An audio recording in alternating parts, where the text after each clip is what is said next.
Congress party ఆలోచన వినలేదు. TRS ने आप पे आक्रमण किया मगर आप पीछे नहीं हटे। टीआरएस ने आप पे आक्रमण किया मगर आप पीछे नहीं हटे। మీరు ఎన్ని కష్టాలున్నా కాంగ్రెస్ పార్టీని సమర్థించిండ్రు, కాంగ్రెస్ పార్టీ కోసం కొట్లాడిండ్రు. तो इसलिए आपका बहुत बहुत धन्यवाद।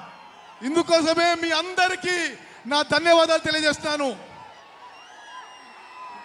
तेलंगाना एक सपना था। తెలంగాణ ఒక స్వప్నం, తెలంగాణ ఒక స్వప్నంగా ఉండేది. गरीबों का सपना, किसानों का सपना, मजदूरों का सपना, कमजोर लोगों का सपना। నిరుపేదలకి, రైతులకి, అందరికీ తెలంగాణ రాష్ట్రం ఒక స్వప్నంగా, ఒక కలగా ఉండేది. और 9 साल के लिए टीआरएस ने इस सपने को कुचलने का काम किया। 9 ఏళ్ల పాటు టిఆర్ఎస్ ప్రభుత్వం ఈ కళని ధ్వంసం చేసింది, నాశనం చేసింది. आपने कोई सपना देखा था और टीआरएस ने कुछ और कर डाला। మీ కళ ఒకటి ఉండే, టిఆర్ఎస్ పార్టీ దానికి వ్యతిరేకంగా చేసింది. और अब टीआरएस पार्टी ने अपना नाम बदल दिया। ఇప్పుడు టిఆర్ఎస్ పార్టీ వాళ్ళ పేరే మార్చుకున్నారు. नया नाम लाए हैं बीआरएस। టిఆర్ఎస్ కి కొత్త పేరు బిఆర్ఎస్. मतलब बीजेपी रिश्तेदार समिति। బిఆర్ఎస్ అంటే బీజేపీ రిష్తేదార్ సమితి, బీజేపీకి బంధువుల పార్టీ. चीफ मिनिस्टर सोचते हैं कि वो तेलंगाना के राजा हैं। ముఖ్యమంత్రి కేసీఆర్ తెలంగాణకి ఒక రాజుగా భావిస్తుంటాడు. कि तेलंगाना उनकी जागीर है, उनकी है। తెలంగాణ ఒక జాగీర్ అని అనుకుంటాడు. जो जमीन इंदिरा अम्मा ने और कांग्रेस पार्टी ने दलितों को, आदिवासियों को, गरीब लोगों को दी, वो जमीन टीआरएस वापस ले रहा है। ఇందిరాగాంధీ గారు, కాంగ్రెస్ పార్టీ నిరుపేదలకి, దళితులకి, ఆదివాసీలకు ఇచ్చిన భూములని కేసీఆర్ లాక్కుంటున్నాడు, నిరుపేదల భూములు లాక్కుంటున్నాడు. मैं आपको कह रहा हूं, आपने ये सवाल भारत जोड़ो यात्रा में भी उठाया था।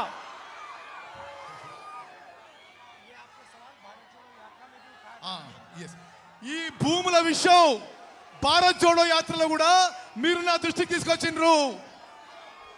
ये जमीन चीफ मिनिस्टर की नहीं है, ये जमीन आपकी है। ఈ భూములు ముఖ్యమంత్రివి కావు, ఈ భూములు మీవి. ये आपका हक है और ये जमीन जो आपकी है वो कांग्रेस पार्टी आपके हवाले करेगी। ఈ భూములు మీ హక్కు. కాంగ్రెస్ పార్టీ ఈ భూములకి మీకు హక్కు కల్పించిందని చెప్పి మనవిస్తాను. भ्रष्टाचार में आपके चीफ मिनिस्टर ने कोई कमी नहीं छोड़ी। అవినీతిలో ముఖ్యమంత్రి ఏది చాలా చాలా చాలా అవినీతి తోసుకున్నాడు. कलेश्वरम प्रोजेक्ट में 1 लाख करोड़ रुपए उन्होंने लिया, छीना। కాళేశ్వరం ప్రాజెక్ట్ లో 1,00,000 కోట్ల రూపాయలు అవినీతి జరిగింది. धरनी पोर्टल के बारे में आपने मुझे भारत जोड़ो यात्रा के समय समझाया। ధరణి విషయం, ధరణి భూముల విషయం నేను భారత్ జోడో యాత్ర చేసినప్పుడు మీరందరూ నాకు చెప్పారు कि चीफ मिनिस्टर आपकी जमीन किस प्रकार से छीनते हैं। ధరణి ద్వారా ముఖ్యమంత్రి ఏ విధంగా భూములు దోచుకుంటున్నాడో మీరు నాకు చెప్పారు. मिशन ककटिया में उन्हें जबरदस्त भ्रष्टाचार किया। మిషన్ భగీరథలో 1,000 కోట్లు దోచుకున్నారు. समाज के हर सेक्टर से उन्होंने कुछ ना कुछ चोरी किया है। సమాజంలో అన్ని రంగాల నుంచి ముఖ్యమంత్రి కేసీఆర్ గారు किसानों దోచుకున్నారు. किसानों से, दलितों से, आदिवासियों से, युवाओं से, सबसे आपके चीफ मिनिस्टर ने धन छीना है। రైతుల నుంచి, దళితుల నుంచి, ఆదివాసుల నుంచి, సమాజంలో అన్ని వర్గాల నుంచి కూడా ముఖ్యమంత్రి కేసీఆర్ గారు దోచుకున్నాడు. हमने पार्लियामेंट में बीजेपी के खिलाफ हम खड़े हुए। भैया बात बात कर रहा हूं। पार्लियामेंट में कांग्रेस पार्टी बीजेपी के खिलाफ खड़ी रही। పార్లమెంట్ లో కాంగ్రెస్ పార్టీ బీజేపీకి వ్యతిరేకంగా పోరాడుతుంది. मगर टीआरएस और आपके चीफ मिनिस्टर ने बीजेपी की बी टीम का काम किया। పార్లమెంట్ లో మీ ముఖ్యమంత్రి టిఆర్ఎస్ పార్టీ బీజేపీకి బి టీమ్ గా పనిచేసిండ్రు. जब हमने किसान बिल का मुद्दा उठाया तो पार्लियामेंट में टीआरएस ने बीजेपी की पूरी मदद की। రైతుల బిల్లు, ఫార్మర్స్ బిల్లు పార్లమెంట్ లో కాంగ్రెస్ పార్టీ వ్యతిరేకించింది. టిఆర్ఎస్ పార్టీ బీజేపీకి మద్దతు పలికింది. जो भी नरेंद्र मोदी जी चाहते हैं आपके चीफ मिनिस्टर उनके लिए कर देते हैं। నరేంద్ర మోదీ గారు ఏ నిర్ణయం తీసుకున్నా మీ ముఖ్యమంత్రి కేసీఆర్ దానికి సమర్థిస్తున్నాడు. क्योंकि नरेंद्र मोदी के हाथ में आपके चीफ मिनिस्टर का रिमोट कंट्रोल है। ఎందుకంటే కేసీఆర్ యొక్క రిమోట్ కంట్రోల్ ప్రధానమంత్రి నరేంద్ర మోదీ చేతుల్లో ఉంది కాబట్టి.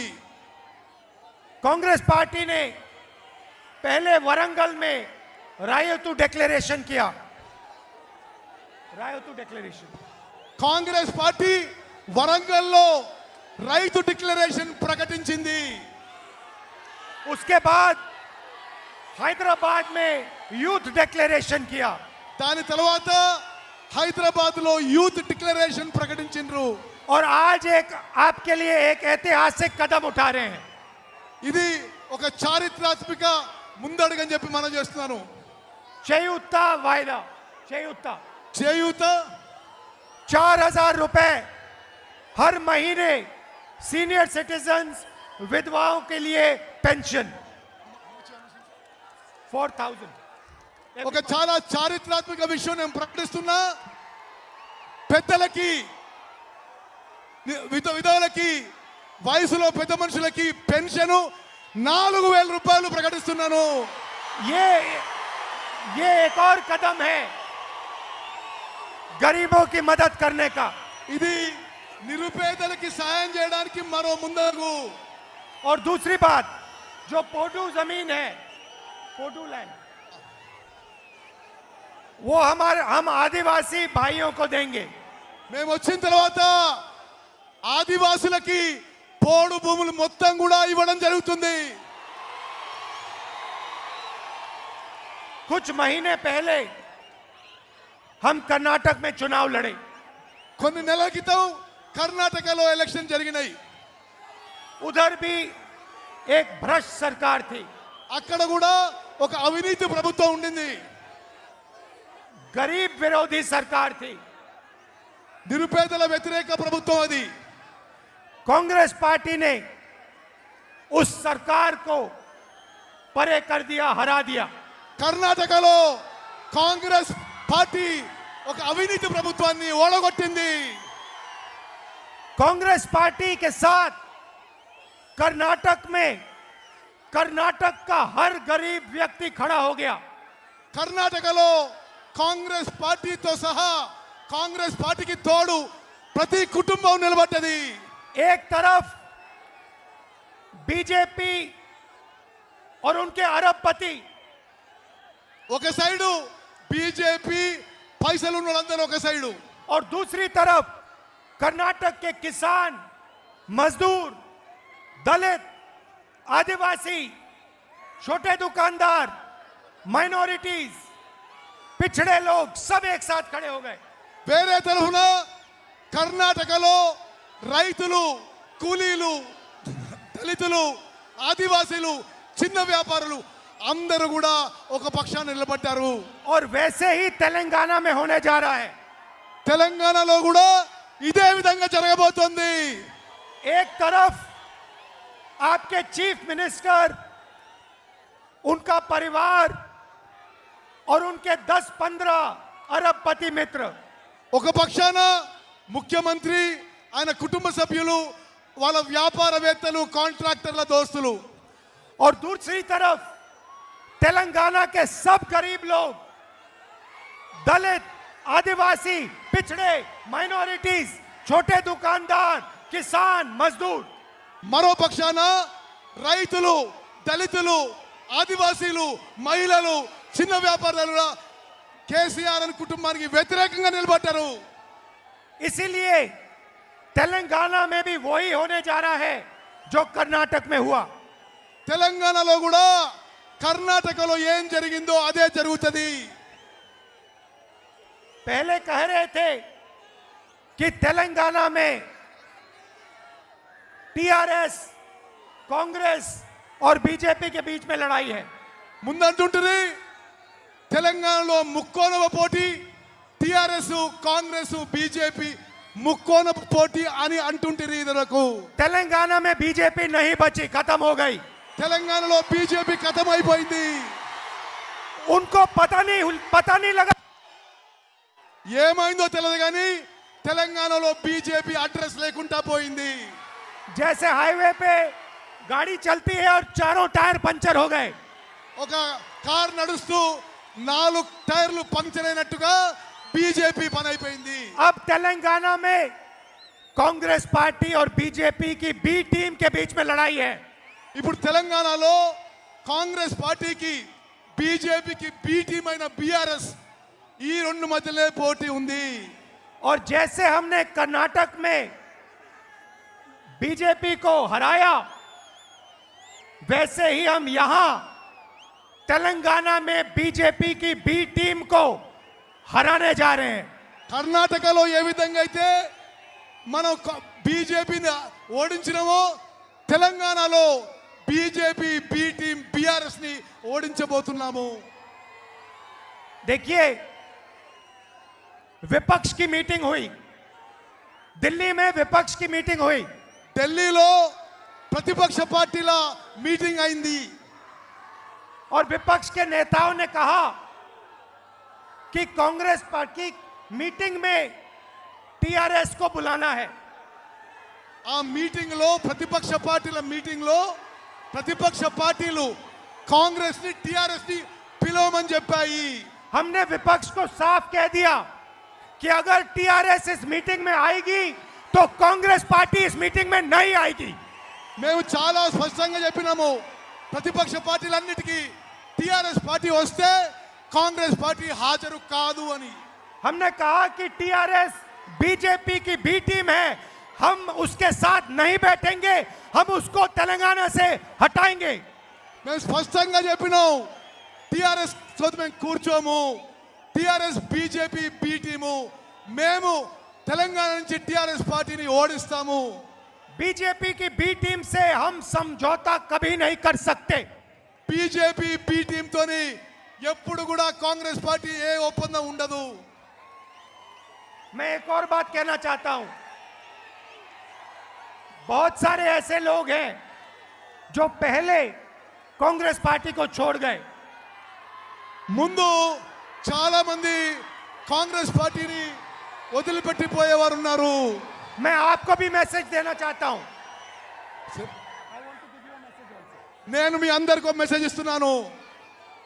आपके लिए हमारे दरवाजे खुले हैं. మీకోసం మా దర్వాజాలు ఎప్పుడు కూడా తెరిచి ఉన్నాయి.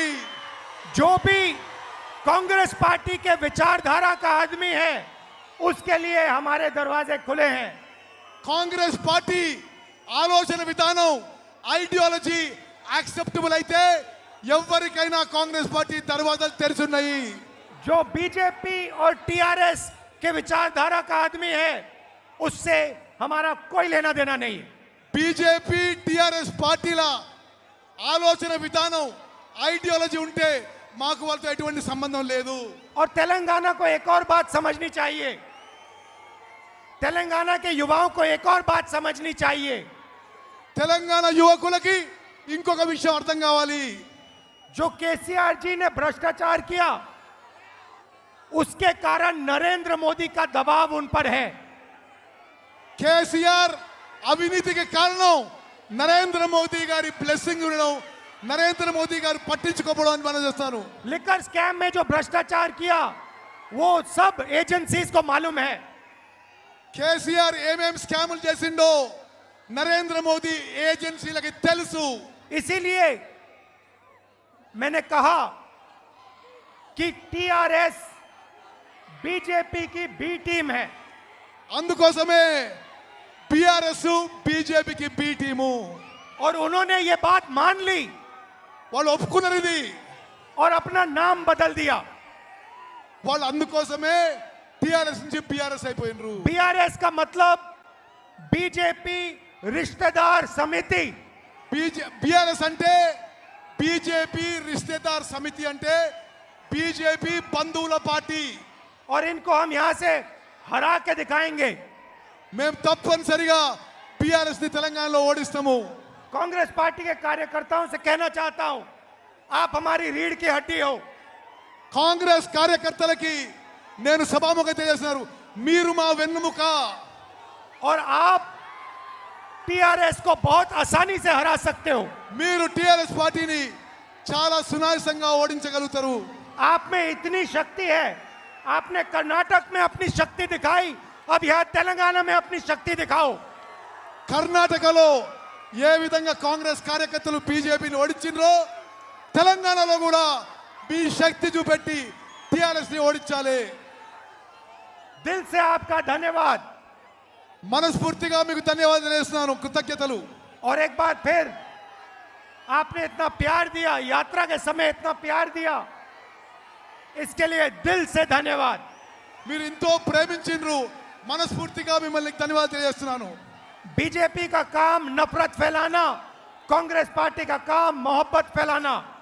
బీజేపీ పని సమాజంలో విద్వేషం ద్వేషం పెంచడము. जैसे मैंने यात्रा में कहा था, नफरत के बाजार में मोहब्बत की दुकान खोलनी है।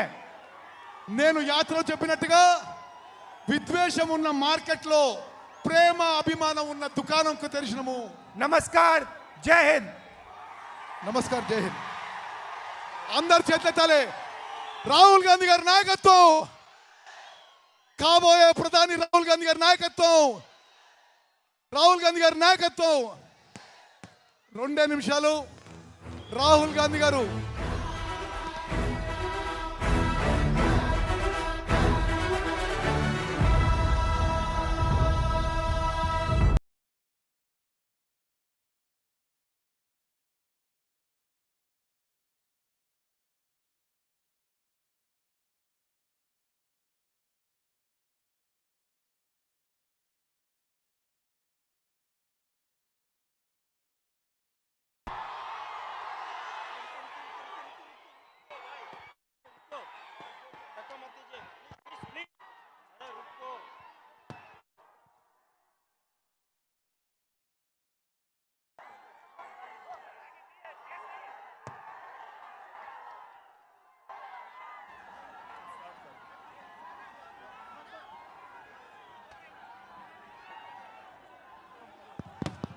హలో